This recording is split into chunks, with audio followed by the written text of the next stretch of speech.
Salut à tous, j'espère que vous allez bien. Moi ça va, ça pète la forme. Aujourd'hui, c'est le week-end et je me suis dit, qui dit week-end, dit petite vidéo sympa sur un petit sujet sympa. Alors, le sujet que je voulais aborder aujourd'hui, c'était le football old school contre le football new generation. Alors, quand je parle du football old school, je parle du football qu'on a regardé, c'est-à-dire moi, ma génération, qu'on a regardé quand on était jeune.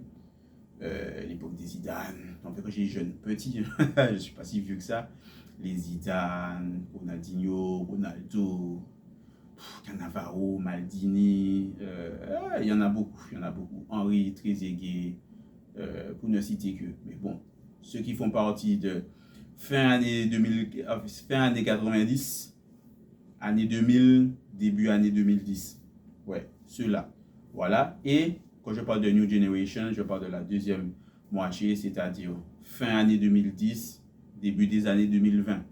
Donc, pourquoi je voulais les opposer? Parce que je voulais vous poser la question, vous préférez le foot old school ou le foot New Generation? Parce que le foot, il a pas mal évolué. Le foot, il a changé, comme dirait un petit kiki. Et moi, pour diverses raisons, je vais trouver des points positifs dans le foot old school, des points positifs dans le foot New Generation et vice-versa. Alors, on va bien sûr commencer par le football old school, d'accord, avec tout ce que j'ai cité au préalable, hein, ceux qui nous ont fait vibrer quand on était plus jeunes et même jusqu'à maintenant. Voilà, on a plein les souvenirs, plein la tête. Selon moi, c'est un football différent à cette époque-là. Pourquoi je dis différent? Parce que on s'axait plus sur le spectacle, sur les émotions que pouvait nous procurer un joueur en le voyant jouer, même sur les émotions que pouvait nous procurer une équipe quand on les voyait jouer, sa capacité à produire du beau jeu, à faire lever un stade, à faire applaudir un stade. Il y a toutes ces choses-là qui, selon moi, étaient beaucoup plus présentes avant. On avait plus d'artistes à l'époque qui pouvaient vraiment laisser place à leur créativité. Et c'est pas faire offense à ceux de maintenant que de dire ça, parce que je pense qu'on en a tous en tête. Des Ronaldinho, Ronaldo, en passant par... Il y en a tellement que c'est compliqué de tous les citer. Mais s'il le faut, je vais mettre des images, voilà, pour pouvoir illustrer mes propos. Et vraiment, je trouve que ce football-là était un peu plus lent comparé au foot de maintenant. Il était un peu plus lent, mais un peu plus spectaculaire. Aujourd'hui, dans le football New Generation, avec la nouvelle génération, Rashford, Haaland, Tchouaméni, Kamavinga, Mbappé, Vinicius, Rodrigo, pour ne citer que cela, nous sommes plus dans un football plus physique, plus rapide. On a plus affaire à des athlètes maintenant. Vraiment, dans le football de nos jours, il n'y a pas de place à l'à peu près. Je ne dis pas qu'avant, il pouvait avoir de la place à l'à peu près, mais quand je parle d'à peu près, c'est diététique, sommeil, en fait, tout est calibré. Tout est calibré. On aurait dit que chaque joueur, c'est une Formule 1, d'accord? C'est une voiture, c'est voilà, un moteur mécanique et que tout est calibré au millimètre près et que tu dois être en forme constamment.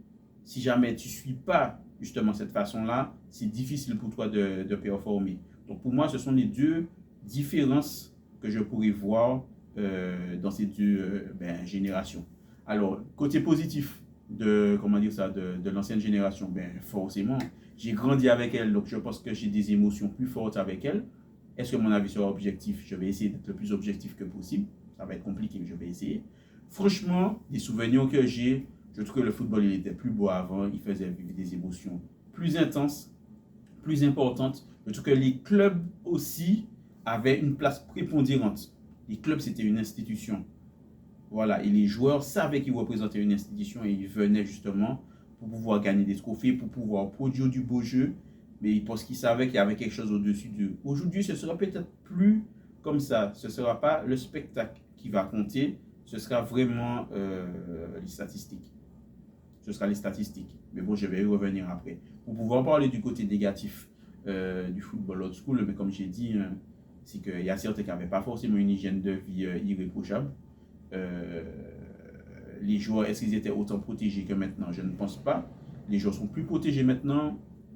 Sous-protégés des fois, je parle des tacles.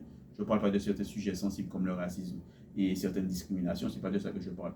Mais les joueurs étaient peut-être moins protégés. Le spectacle était beau, certes, mais voilà, ils étaient moins protégés. Le football, il était plus lent. Donc il y a certains qui pouvaient, je pense, se permettre de tricher. C'est sur les côtés négatifs que je vois. J'en vois pas beaucoup, hein, franchement. Mauvaise foi ou objectivité, je sais pas. Vous allez justement décider en commentaire. Et pour pouvoir parler de la New Generation, comme j'ai dit, il n'y a rien qui est laissé à l'à peu près maintenant. C'est des athlètes que nous avons. Quand vous regardez l'hygiène de vie de Mbappé, l'hygiène de vie de Vinicius Junior ou l'hygiène de vie de Erling Haaland, pour ne citer que ceux-là, les gars, c'est au millimètre près. Au millimètre près. Même ceux qui sont un peu sur la fin là, comme les Karim Benzema et tous ces gars-là, ils ont une jet, ils ont une hygiène de vie vraiment, je dirais pas irréprochable, mais quasiment. Et franchement, il n'y a vraiment plus de place à peu près. Ça retire un peu de fantaisie. Ça retire un peu de fantaisie. Je ne vais pas parler de côté aseptisé, mais je pense que vous voyez ce que je veux dire. Et ce que je trouve en négatif dans le football moderne, c'est-à-dire le foot New Generation, c'est les statistiques. Comment les statistiques, ça pourrit tout et n'importe quoi. On peut faire dire déjà aux statistiques tout et n'importe quoi, mais surtout, on va peut-être regarder si un buteur, un beau buteur, s'il a planté 75 buts ou 95 buts dans la saison. Alors j'exagère, c'est sûr et certain, mais on va plus regarder le nombre de buts qu'il a planté que son influence dans le jeu et sa capacité à faire gagner son équipe. Et c'est ça qui va me poser problème. Ça, par exemple, les statistiques sont très très très importantes. Elles ont vraiment pris le pas sur les analyses même de l'être humain.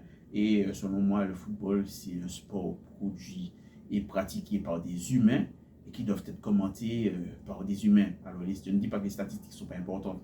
Elles sont importantes, mais elles ne doivent pas avoir plus d'importance qu'elles ne sont censées avoir.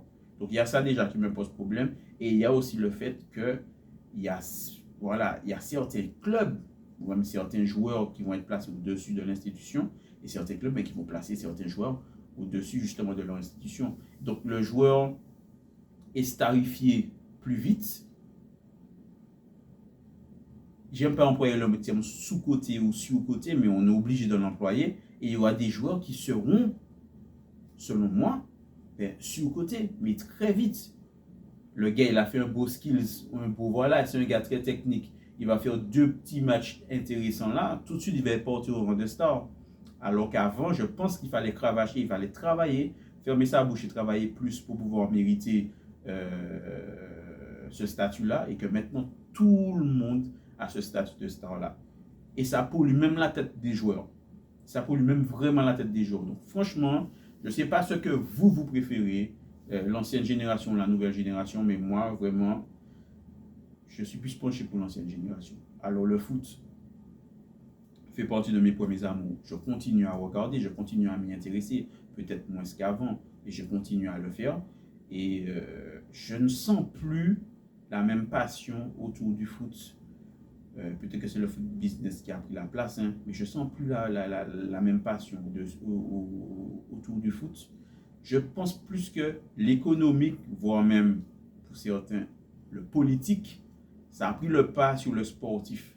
Et c'est ça que je trouve vraiment dommage. Et c'est ça la différence entre le foot d'avant, avec les joueurs que je vous ai cités avant, et le foot de maintenant. C'est vraiment ça la différence.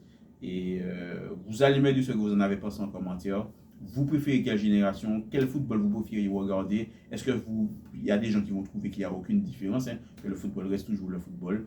Vous pouvez en parler en commentaire, me donner votre avis. Je me ferai un plaisir d'échanger avec vous et de répondre à tous vos commentaires. Moi, c'était Kaou. Je vous dis à la prochaine et prenez soin de vous.